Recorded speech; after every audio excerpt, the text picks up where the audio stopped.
¿Qué tal? Muy buenas noches tengan todos ustedes. Bienvenidos de nuevo a su taller de historia. Gracias por estar siempre al pendiente. Les agradezco mucho. ¿Okay? Este proyecto del Yucatán Country, que saludo a todos, socios, residentes, a Mérida, a todos los demás, además a los clubes hermanos que también nos ven por este medio del Instagram, del Facebook. Gracias por vernos, gracias a toda la República Mexicana. La vez pasada, que mandé muchos saludos, me concreté la República Mexicana, pero también hay que reconocer que nos contactan desde el extranjero, Camarillo, California, Toronto, Seattle en Estados Unidos, Houston, en fin, muchos lugares, Los Ángeles también, donde hay mucho mexicano. Qué gusto, qué gusto. Sudamérica también, ¿no? Está siempre presente también. Perú, Colombia, Ecuador, los hermanos del Ecuador, veo que les interesa mucho, no sé si son mexicanos o no, pero de todas maneras somos hermanos hispanoamericanos. Qué bueno que nos contactan, e inclusive en algunos países de Europa o de otros continentes como Australia, como Alemania, que nos ven, les dan un gran abrazo fraternal. Y para todos, no sé, en los países extranjeros, pero aquí, como todos ustedes saben, mañana se celebra el 10 de mayo, ¿ok? Y pues un gran abrazo a todas las mamás, a todos aquellos que ven y que tienen madres en esta tierra. Es una dicha tener madre en esta tierra, ¿okay? Consérvelas, estén con ellas, ¿okay? Ya sea que seas un niño o que seas un adulto, siempre será, la madre es la madre. Y felicidades a todas las mamás, feliciten a sus mamás, ¿ok? Y un gran saludo y un gran abrazo a todas ustedes. Bien, pues vamos entonces a continuar con nuestro tema y vamos a dedicar gran parte de esto también a don José Vasconcelos, porque no terminamos la vez pasada. La semana pasada vimos en que se fueron a comer a casa de Álvaro Obregón, eh, carnitas que Obregón tenía. Recuerden que su esposa tenía ranchos ganaderos, él tenía ranchos garbanceros. Bueno, pero vamos hoy a hablar de lo que va a ser. Miren, como les dije la vez pasada, Álvaro Obregón tuvo hagan de cuenta que fue un presidente que fue subiendo, y llegó al cenit del momento. Y luego, lamentablemente, como lo vamos a ver, empieza a bajar. Quizás sí pase, aunque en algunos jamás suben, pero bueno.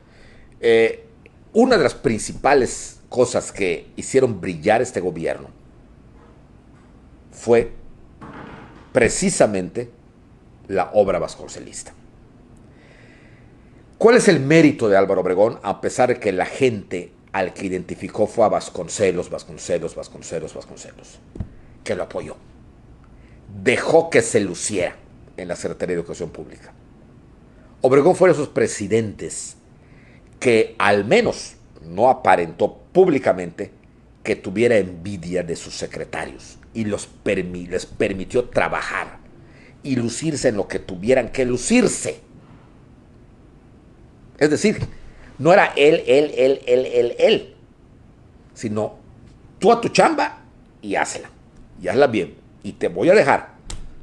O sea, que el famoso celo, que hoy en día ya no es celo, es envidia política, don Álvaro, al menos durante esos primeros años de su gobierno, las guardó muy bien. Porque al final de cuentas, todo se le iba a retribuir a él. Él era el presidente. Y en el caso de Vasconcelos, don Álvaro le permitió, con ese cheque en blanco que le había dado, de cheque en blanco me refiero, es una metáfora, a que Vasconcelos hiciera lo que él considerara oportuno. Y desde la universidad, porque ese fue el gran apoyo que tuvo Vasconcelos, la universidad, Vasconcelos va a empezar a formar famosas brigadas, las famosas brigadas culturales con sus alumnos y sobre todo con sus alumnas, que admiraban al maestro, ¿no? Y muchas estaban enamoradas de él. Recuerdo que hay una entrevista, bueno, no una, hay varias que se hicieron cuando se cumplieron, creo que 30 años de la muerte de Vasconcelos. en un canal de televisión, un noticiero muy famoso de la época, se llamaba 24 horas, que entrevistan a una señora ya de edad, ¿okay?, que había sido alumna de Vasconcelos, y le preguntaron, estaban haciendo el homenaje al maestro Vasconcelos, y ella hablaba de toda su labor, cómo ella lo ayudó cuando tenía 17 años, estuvo con él y los demás acá, y bueno, en fin, toda la cosa. Pero lo que más me impresionó en ese entonces, en esa época, ya tiene mucho tiempo esto que les cuento, es que la señora decía, es que el maestro Vasconcelos era otra cosa. Cuando hablaba, lo hacía con tal vehemencia, que todos quedábamos con la boca abierta. Y solamente pensamos en el maestro Vasconcelos. Y lo que él dijera, lo íbamos a seguir. Un tipo que tenía un poder de convencimiento. Y como dijo al final de la entrevista la señora, no me acuerdo el nombre de esta, ya de haber muerto, que desde luego era una señora ya de edad, hace 30, 35 años que vi esta entrevista, en los años 90 más o menos, o 80. Digo, porque él hablaba con la verdad, se sentía que lo que decía era la verdad. Entonces quedábamos así. ¿Qué fuerza habrá tenido este señor? Que de llegar a haber sido presidente de la República Mexicana, muy probablemente no estaríamos como estamos. Probablemente mejor, o quizá peor. Eso quedará para un misterio nunca resuelto, porque nunca pasó. Bueno, pero, en fin, hizo las famosas brigadas culturales. ¿Qué era esto? Grupos de jóvenes, de alumnos y alumnas, que junto con él hacían viajes primero a las afueras de México y luego a pueblitos para ver cómo estaba la cosa, llevando tambaches de libros, a veces en jeeps, a veces en autos, en fin, llevando libros. Porque a Vasconcelos se le ocurrió la idea de empezar a que lo primero que había que hacer era que la gente leyera, le gustara el arte de leer. Y empezó a poner bibliotecas, algo así como hoy es la feria del libro, bibliotecas en los parques. Y que se quedaran allá. Y los mismos alumnos le decían, pero maestro, si bien, ¿cómo vamos a controlar esto? Si la gente viene y se lleva un libro, ¿ok? Pues apuntas a quién, pues pero si no, devuelve, ¿qué hacemos? Mejor, si no, devuelves que le gustó. Y de eso se trata. De eso se trata. De que la gente lea. Y empieza sobre todo a poner libros clásicos para que la gente lea y conozca la Ilíada, la Odisea, obras de Shakespeare, en fin, Don Quijote. Tuvo un gran apoyo en otro maestro llamado don Julio Torri, que lo apoyó muchísimo también en esta labor titánica.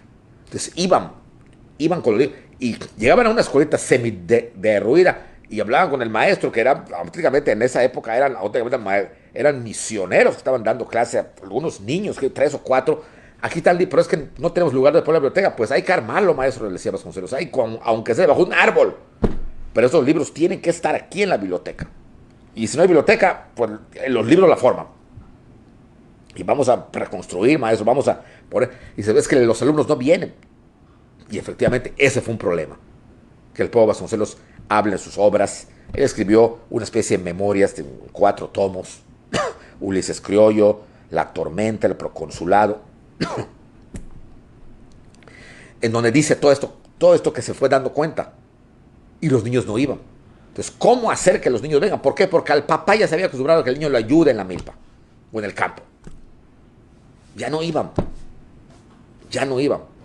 Y entonces pues, hay que traerlos. Pero es que los papás no quieren, no les interesa ya traerlos. Piensan que aquí no se les enseña, o sea, no les va a servir. Pues hay que buscar la manera de cómo atraerlos. Y se le ocurre algo. Los desayunos escolares. Como tenía, repito, el apoyo de Obregón, crea un programa llamado Desayunos Escolares, que según tengo entendido, todavía en algunas escuelas públicas se dan. ¿Cuál fue el objetivo de estos desayunos? Que el niño fuera a desayunar a la escuela. Era gratuito el desayuno. Te daban tu juguito, tu lechita y una cosita para comer allá. Lo cual en el campo esto era muy efectivo. Porque si el campesino tenía 3 o 4 hijos, pues anda a desayunar a la escuela, niño. Entonces iban a la escuela a desayunar y ya que desayunaban, entonces ahora te quedas a estudiar. ¿Ves que me tengo que ir? No, aquí te quedas. Pues ya estaban allá, ya los tenían allá. Y resultó, tan que resultó que, repito, me paré, o al menos antes de la pandemia así se hacía, eh, los desayunos escolares. Y empezó a recuperarse, sobre todo, a los niños del campo, que eran los que más, donde más analfabetismo hacía o había.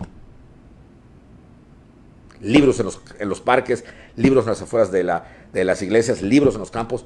Las brigadas culturales iban y venían, iban y venían. Y otra cosa, Vasconcelos logró que Obregón le diera libertad de utilizar los edificios públicos que pertenecían al gobierno. Los conventos expropiados, el Palacio Nacional, la Escuela Nacional Preparatoria, todos. ¿Para qué? Por las paredes. Vasconcelos tenía muchos amigos pintores y que estaban regados también por la revolución. Muchos se habían pelado. Había que localizarlos y traerlos. Muralistas. Diego Rivera, el doctor Atl, David Alfaro Siqueiros y otros más. Pues había que traerlos. El que más destaca de todos ellos, porque era amigo personal de Vasconcelos, era Diego Rivera. Diego Rivera, que en la época de don Porfirio, cuando era muy joven, había logrado una beca de la Escuela de Artes para ir a perfeccionar su pintura en Rusia. Y estando allá le tocó la Revolución Rusa. O bueno, estando allá vino la Revolución Mexicana primero, le cortaron la beca, pero él se quedó porque se había unido a una rusa que llegó a ser como si fuera su esposa, una tal Keila o Kiela me parece que se llamaba, ¿okay? Y que lo introdujo a la idea comunista. Era la época de los bolcheviques y todo eso allá, y él se vuelve extraordinariamente comunista. Diego Rivera, y de hecho vistió así casi toda su vida. A principios de los 20, igual cuando acaba toda la época carrancista, regresa igual y lo capta Vasconcelos. O sea, es que Diego, te necesito y vas a pintar murales. ¿Qué murales te gustan? Pues me gustan, ¿qué muros? Todo está en blanco. ¿Y qué quieres que pinte? Lo que tú quieras, Diego. Pinta lo que se te pegue la gana. El chiste es que estén pintados. Y que le dijo, bueno, si tú me das permiso de pintar todo, yo voy a pintar lo que yo considere. Con mi ideología, Pepe le dice, con tu ideología. Pero que conste, cuentan que le dijo, el mismo pasó lo narra, que conste que le voy a pegar a la iglesia. Y que le contesta, riéndose Vasconcelos, adelante, mientras no le pegues a la religión. Con el yo no me voy a meter, pero con el clero sí. Adelante. Y vemos los murales de Diego Rivera que hay en un montón de lados. Murales hermosísimos, casi todos en el sentido, sí cierto, muy anticlericales, por ejemplo. Hay uno muy famoso donde pinta a los obispos y arzobispos en la época de Juárez, por ejemplo. Los pinta así con cara de demonios y todo. Pero pintó, y le dio todo Vasconcelos. Le dio todo. La universidad, o sea, no estamos hablando de ciudad universitaria, todavía no había eso. La universidad estaba en el centro histórico. Lo que hoy ahorita es el museo de la universidad, la Escuela Nacional Preparatoria. Pinta murales. Se empiezan a reconstruir escuelas. La prensa hablaba de Vasconcelos.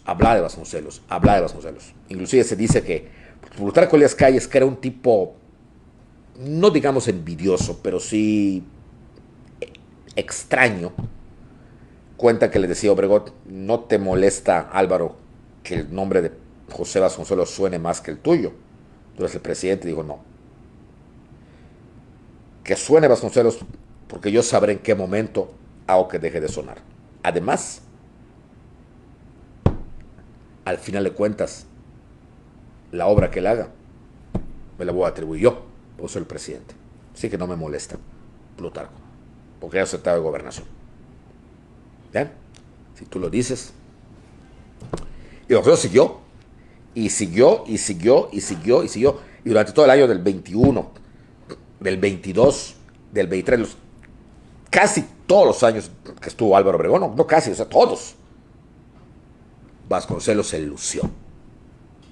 Escuelas, libros, maestros y esas brigadas culturales que partían de la misma Escuela Nacional Preparatoria de la universidad y salían para diferentes poblados, llevando libros, llevando cuadernos, llevando plumas, llevando lápices, llevando hasta pizarrones de esos pizarrones antiguos, fueron famosísimas. Y hay un montón de fotos en los archivos de La Nación, en los archivos de los periódicos de la época, en el Universal, el Excelsior, etcétera, donde aparecía todo esto.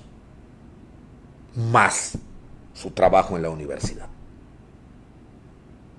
Más su trabajo como rector de la universidad, en donde varias veces invitó a Obregón para que viera todo esto. O sea, fue una época de boom educativo. De boom totalmente. Los libros se empiezan a editar.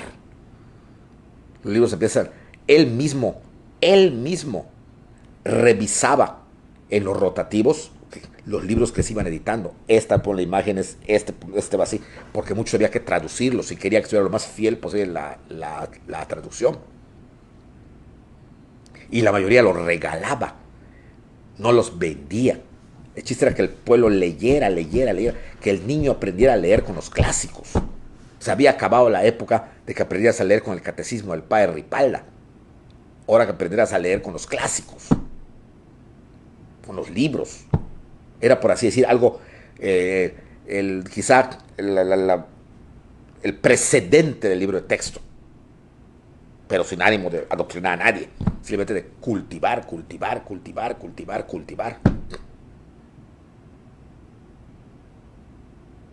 Él fue el que cambia el calendario escolar porque se dio cuenta que la mayoría de los niños, o sea, donde estaba el problema real, así muy grande, grandísimo, gravísimo, era en el campo. Entonces había que cambiar el calendario para que el papá ya no tuviera que escoger o lo mando a la escuela o lo mando como yo al campo. Y lo maneja en base a las estaciones, o más que las estaciones, a las etapas de siembra y cosecha. Tengan en cuenta que estamos hablando de un México campesino, al 80%. Y casi lo fue, hasta más o menos los años 50, que Miguel Campo empezó a ser abandonado por las malas políticas y empieza la gente a emigrar hacia las ciudades. Ya para los 80s, 90s, ya México ya no eran para nada campesino. Pero en esa época lo era. Entonces se adaptó el calendario. Y eso lo hizo Vasconcelos. Y Obregón nunca le puso un pero. Al contrario, lo dejó lucir, como dejó lucir a Adolfo de la Huerta en la Secretaría de Hacienda. Como lo dejó de lucir cuando lo manda como su comisionado para tratar de que haya relaciones con Estados Unidos, porque no las había. Desde la caída de don Porfirio se había roto las relaciones. Harley Wilson nunca reconoció a Madero como presidente. Y desde eso no había reconocido. Sin embargo, estaban acá los norteamericanos y aquí tenía sus empresas, los petroleros. Entonces, y Adolfo de la Huerta llevó una muy buena relación con el presidente Harding de Estados Unidos. Pero ponía muchas condiciones para reconocer a Obregón. Y entre ellas era el famosísimo y maldito petróleo. Los regados, por muy buenos amigos que querían ser de México, somos amigos, pero el petróleo me lo dejan. Y era precisamente lo que no podían dejarle. Ese era un problema grande. Y sabía Obregón, porque lo sabía, que el petróleo era lo que había causado en gran parte la caída de don Porfirio, la caída de Madero, la caída de Huerta y por último la caída de Carranza. O sea, tenía 4 precedentes y Obregón no quería ser el quinto. Por eso había que tratar con pinzas este asunto. Porque Obregón lo estaba haciendo bien y no quería que por un problema con los norteamericanos se le viniera el mundo abajo. Pero el tiempo iba pasando. El tiempo iba pasando total y completamente. Y los Estados Unidos no declaraban el reconocimiento de México, de Estados, o sea, de México. Y esto desesperaba. A pesar que Vasconcelos se lucía y era lo que presentaba, ven, estamos aquí en un evento, otra cosa con el cual se estaba luciendo igual, jaló a Genovevo de la O. ¿Y quién era Genovevo de la O? Uno de los generales de Emiliano Zapata que estaban por... Ya, zapatismo ya estaba más muerto y enterrado que yo sé qué. Pero el chiste era que ahora Obregón se agarrara el ideal zapatista para crear la reforma agraria. Una reforma agraria que tronó el campo al final de cuentas, no él. Pero que luego se tan mal manejó a partir de Lázaro Cárdenas que tronó con todo. Pero en ese momento era importante jalarse a las cenizas del zapatismo para decir, ahí está, soy muy revolucionario, soy muy avanzado, soy muy socialista, y vamos, campesinos, ustedes igual entran, no solamente la parte educativa, la parte campesina igual. Y aparece lo que viene siendo realmente la primera reforma agraria. A pesar que ya había una ley agraria dada por Luis Cabrera en 1915, pero que nunca entró en vigor. O sea, entró en vigor, pero nunca se ejecutó, vaya. Ahora sí, el fraccionamiento de latifundios, como querían. Los ejidos. Se cuidó muy bien Obregón de repartirle tierras al campesino como tal. ¿Por qué? Porque esas tierras se las iban a repartir él y sus amigos y sus colaboradores. ¿Y qué creó por los campesinos? El famoso ejido. En donde todos son propietarios del todo, pero al mismo tiempo nadie es propietario del todo. Es una forma muy fácil de manejarlos, de manipular al campesino, como lo van a manipular luego cuando venga el partido y se creen las células del partido, como la famosa CNC, que fue base para que el partido se sostuviera durante más de 50, 60 años, 70 años.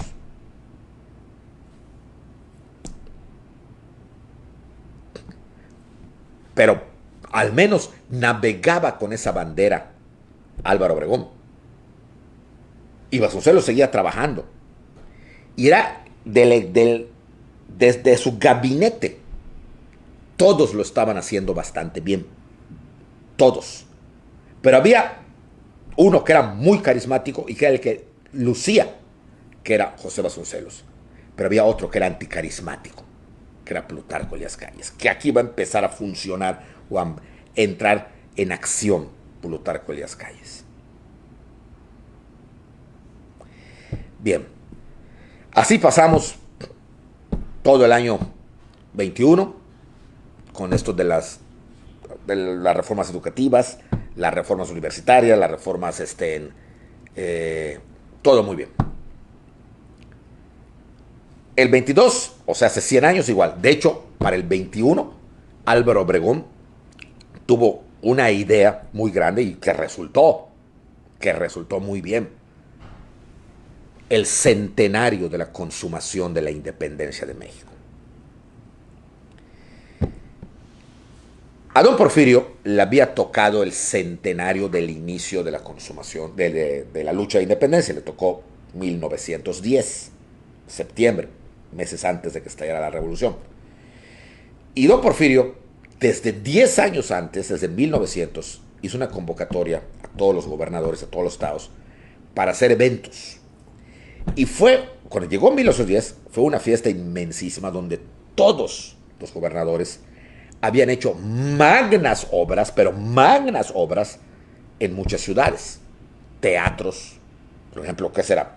En el caso del estado yucatano de Mérida, para los que viven en Mérida, fue cuando se hizo el famoso zoológico del Centenario.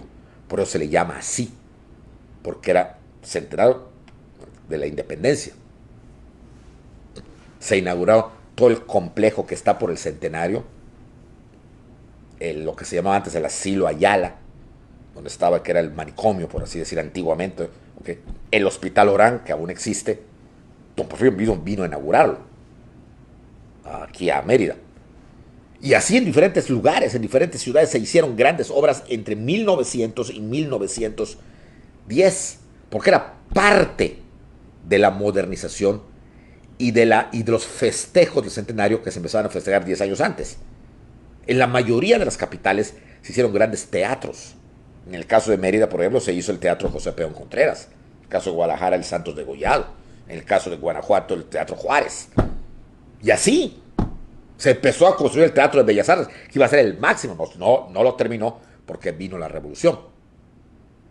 Y se terminó 20 años después, en la época de Abelardo Rodríguez, en los años 30.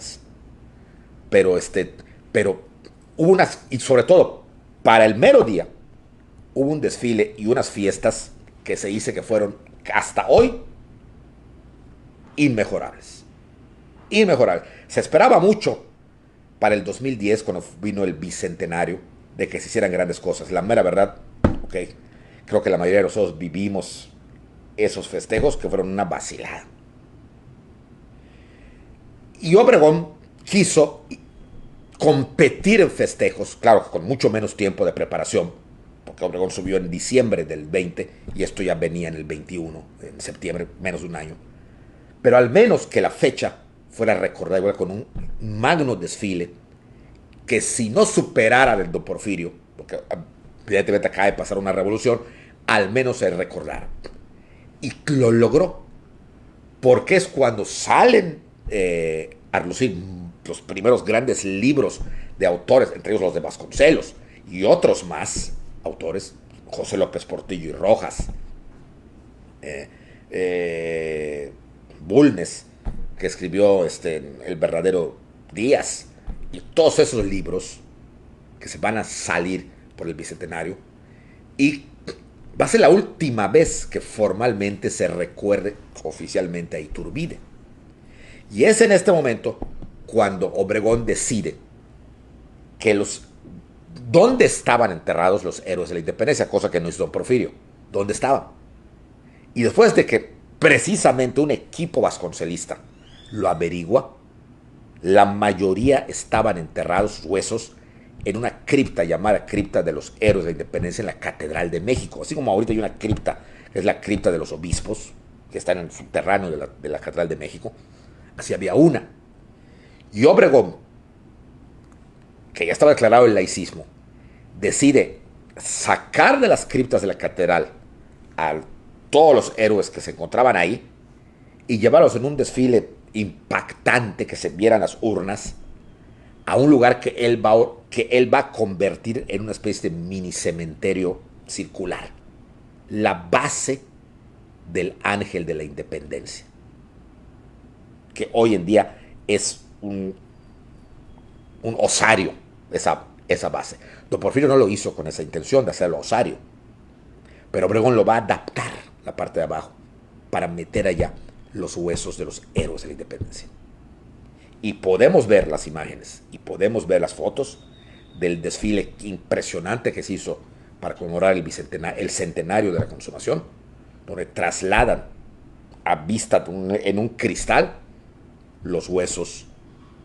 Los primeros que abrían el desfile eran las calaveras, porque era lo único que se encontró, las calaveras de Hidalgo, Allende, Aldama y Jiménez.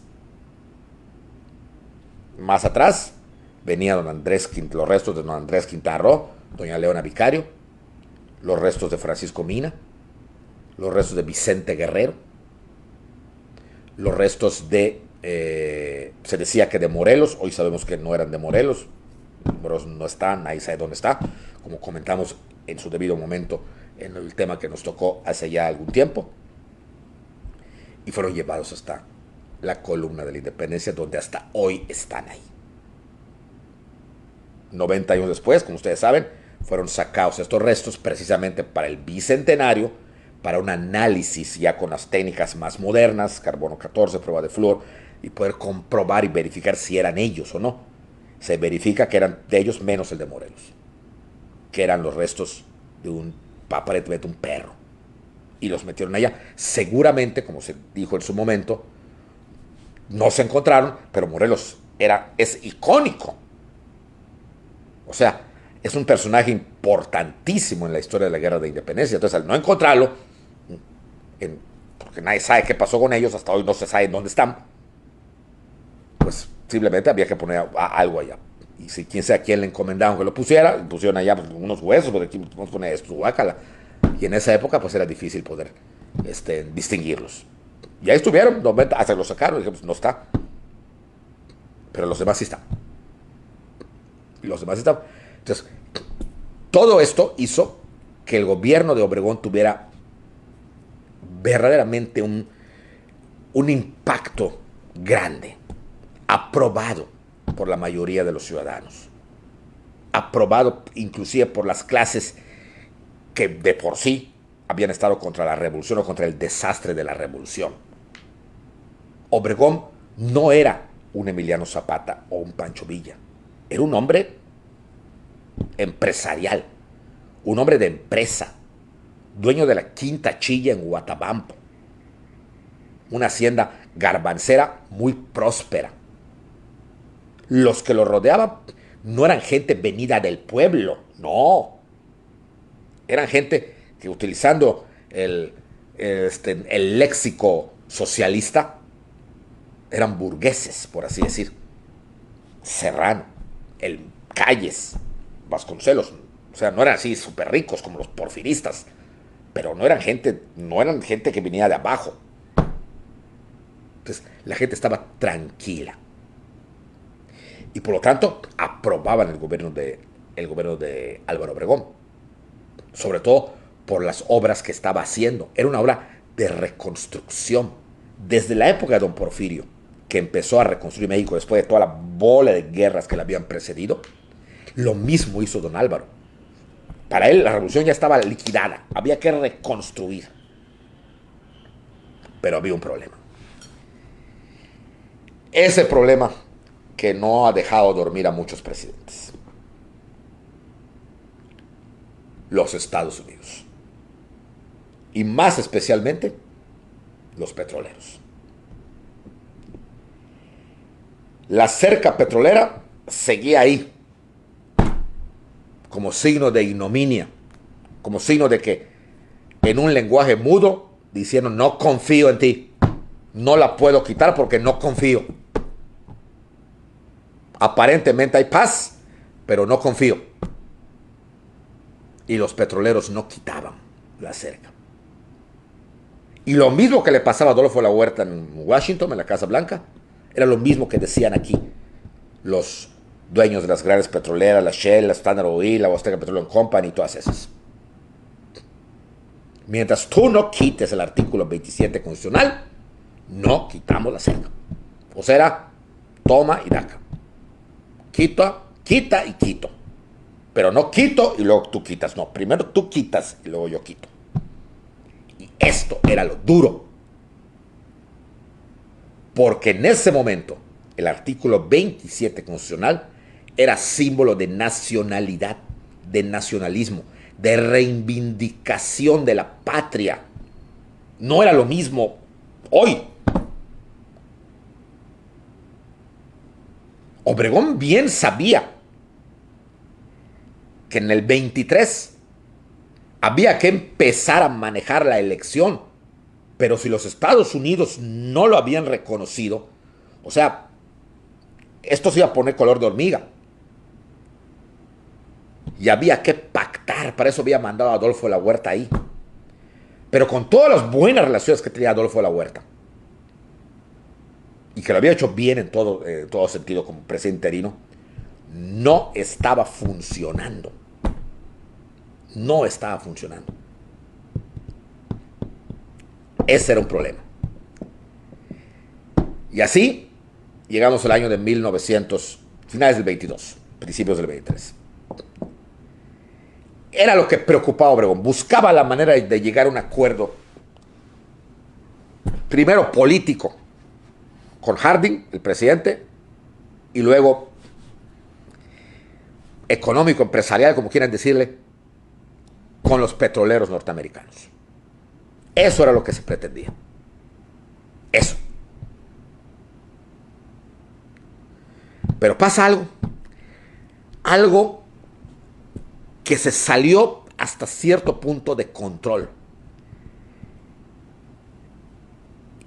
y que para muchos, más que el problema petrolero, esto va a ser lo que va a marcar a Obregón y a México en los siguientes 20 años.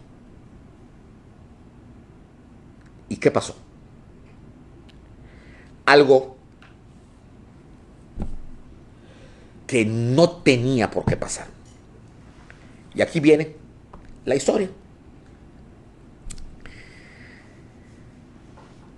Para 1922, con el apoyo de Obregón y obviamente de Vasconcelos, se había empezado a fomentar una investigación y se habían hecho, pues obviamente, las limitaciones del territorio, donde terminaba México, en el sur, en el norte, en el este, del oeste. O sea, se empiezan a hacer una especie como de inventario de lo que era México como tal. Y un grupo de topógrafos de la Universidad Nacional de México, era nacional, no era autónoma, era nacional, pues no hubiera sido autónoma, no hubieran podido nombrar a Vasconcelos rector por parte del presidente. Van a hacer un estudio y van a dar con el centro geográfico,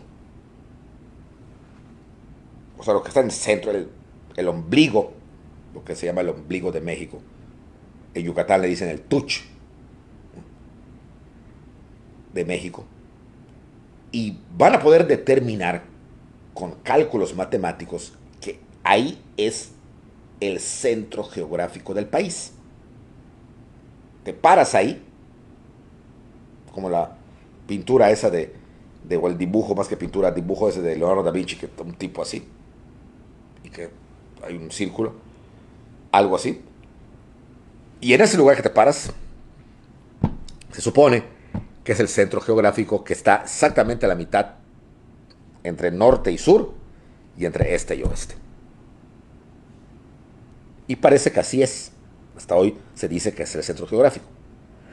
Ese lugar está en el Bajío, en el estado de Guanajuato. Y si alguien de Guanajuato me está viendo, no me dejará mentir. Está en Guanajuato. No en la mera ciudad de Guanajuato, pero sí cerca. En un lugar que viene siendo entre Silao, León, Irapuato. Ese es el centro geográfico. Y más específicamente en una especie de cerro que los lugareños conocían por la forma de ese cerro como el Cerro del Cubilete, porque tiene forma de cubo. ¿Ok? Bueno. Hasta aquí todo marchaba bien. Pero cuando se da a conocer la noticia de que era el centro geográfico, Guanajuato, hasta hoy, quizá hoy no tanto, pero pues, ha sido, y Guanajuato tiene una historia muy interesante, una historia local muy, muy interesante en el siglo XX, poco conocida y poco difundida, porque ha defendido sus creencias religiosas fuertemente y se han cometido en Guanajuato atrocidades tremendas, ¿okay?, que no registran los libros de historia nacional, pero que hay una historia de mártires guanajuatenses muy gruesa. Guanajuato era una ciudad, o no una ciudad, un lugar, un estado, el Bajío, eminentemente católico, rayando casi en el fanatismo. Y para los lugareños, eso era una bendición. Dios los había bendecido por haber estado, o sea, porque ahí estaba el centro histórico. Y como el Cerro del Cubilete era parte de unas tierras de unos rancheros muy ricos de Guanajuato, cuyo nombre no recuerdo, creo que eran González o Hernández, algo así, pues deciden que esto no puede quedar así y deciden hacer algo grande y celebrarlo grandemente, invitando al obispo de Irapuato a que dé una misa ahí, pero no solamente una misa, sino que se construye un monumento ahí, una pequeña capillita en el lugar más alto del cerro y un monumento. En ese momento acababan de declarar la fiesta católica por el Papa Pío XI, la fiesta católica de Cristo Rey. Con eso se termina el tiempo ordinario y posteriormente empieza el periodo de Adviento, cerca de Navidad, cerca de diciembre, en noviembre siempre esa fecha. Y entonces estaba de moda para los católicos el Cristo Rey, Cristo Rey, Cristo Rey, estaba muy de moda, y deciden hacer un pequeño monumento, le encargan a un escultor de allá en piedra, de esa piedra que hay allá en Guanajuato, que haga una estatua de piedra de un Cristo, que significara Cristo Rey, y que la idea era, según este obispo y de los lugareños, que se viera, que estuviera bastante grande y que se viera en cualquier punto de Guanajuato que estuvieras, y en verdad así se ve.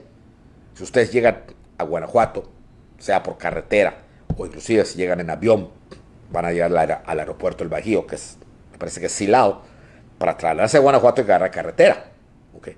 Y en el camino van a ver el Cristo, y por donde sí se nota y se ve la famosa canción aquella de José Alfredo Jiménez, del Cristo de la montaña, del cerro, del cubilete, muy famoso, porque se ve en todos lados, y de hecho se puede subir, hay excursiones para subir, hay peregrinaciones que suben caminando, hay mis respetos, y hay otras que suben en auto o en autobús. Hoy en día hay una capilla bastante moderna, bueno, digo, la última vez que fui, ya tiene también algún tiempo, en donde es una capilla circular. Hoy en día, los que han ido al Cerro del Cubilete, al Cristo, por lo general hay una misa para los peregrinos, y el Cristo está sobre el techo, hoy sobre el techo de la iglesia, de esa iglesia, y está muy grande, lo puede uno ver, y una mirada, o sea, ves el Bajío realmente entero, se nota, es una vista hermosísima la que ves, ¿no? Y más si sabes que estás en el centro, pues además, ¿no? Bueno, pues muy contentos todos, ¿ok? Y pues esto se hace grande. La Constitución, desde 1917, prohibía ciertas cosas, sobre todo visibles a la religión, especialmente a la religión católica. Los carrancistas, Carranza, aunque Carranza en sí no era precisamente un anticlerical, sí se le considera y sí era ateo. Sin embargo, era bastante tranquilo, él, mas no sus hombres. Las tropas de Carranza, especialmente las que dirigía Calles, eran muy afectas a que entraban en un pueblo o en un lugar y lo primero que hacían era saquear las iglesias, quemaban iglesias y mataban monjas y monjes. O sea, por eso los odiaba también el pueblo. Claro que en ese entonces el que figuraba como jefe de todos ellos era Carranza. Entonces lo odiaban porque lo veían como ateo. Y cuando la Constitución se hizo, había varios artículos que limitaban totalmente la participación de la iglesia, principalmente tres. El 27, que les impedía tener propiedades, e inclusive las que tenía se les quitaban porque eran del gobierno. El tercero, pero me lancé el tercero, donde no podían tener escuelas. Ninguna congregación religiosa que tuviera escuelas sería reconocida su educación. Digo, ya cambió muchísimo esto, de luego, 100 años ha cambiado, pero en esa época no.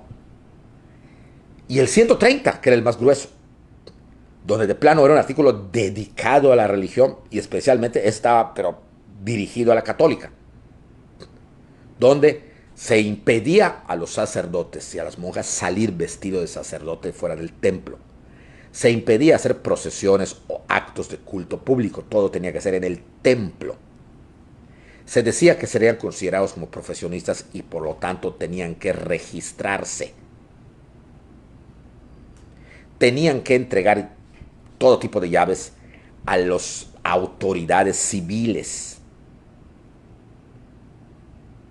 Y obviamente ninguna expresión pública de religiosidad. Y venían las sanciones. Podía ser multas, cárceles o inclusive quitarte el permiso, si eras sacerdote, de volver a poder dar misa porque eras considerado como un profesionista. Obviamente esto no le gustó a los católicos y mucho menos al clero cuando la Constitución se juró, Pero como Carranza nunca lo aplicó, pues ahí se la llevaron. Y digan, así se la llevaron. Adolfo de la Huerta tampoco la aplicó. Y Obregón hasta este momento tampoco la había aplicado. Es decir, estaba ahí como letra muerta. Como casi todo lo que son nuestras leyes. Buenas y malas. Por lo tanto, seguían con su vida normal todos. Pero aquí ya era una cuestión que se puede decir masiva, porque toda la población del Bajío, y estoy hablando de Guanajuato, la ciudad, de León, de Silao, de Irapuato, de toda esa región, supo de esto y supo de la misa. Y aunque se trató de controlar que solo fueran invitados especiales para la misa, inclusive se invitó hasta un representante del Papa, no había aquí nunciatura, porque el último nuncio lo expulsó Maximiliano. Y desde eso, Juárez, cuando regresó, ni lo volvió a poner. Y Porfirio Díaz nunca hizo las paces con la iglesia, por más que Carmelita insistió. Por lo tanto, no existía una relación de México con el Papa. Pero para nada, con Roma. Y ahora, en 1923, 22, 23, en donde ya el Papa se convertía ya no solamente en una autoridad religiosa, sino política, porque en 1922, precisamente hace 100 años, Mussolini va a firmar los tratados del Letrán con el Papa Pío XI y le va a entregar dentro de Roma un territorio del barrio Vaticano, y ahí se va a convertir la ciudad del Vaticano. O sea que el Papa ya no solamente era una autoridad moral y religiosa como lo había sido en el siglo XIX y hasta este momento, en el 1922, lo que ahora era una autoridad política, era un jefe de Estado. Entonces, para los masones, para los ateos, esto complicaba las cosas, porque el católico entonces se convertía en un dependiente de un Estado extranjero, así lo veían ellos.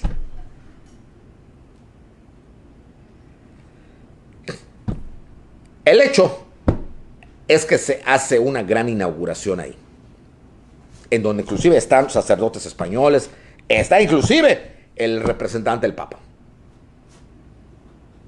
que estaba en México, que era extranjero, era italiano. Y obviamente se entera Gobernación. Pues tiene que entrar. Y Gobernación era Plutarco Elías Calles. ¿Y qué va a ocurrir? Eso lo veremos la próxima semana. Muy bien, pues muchas gracias por su atención.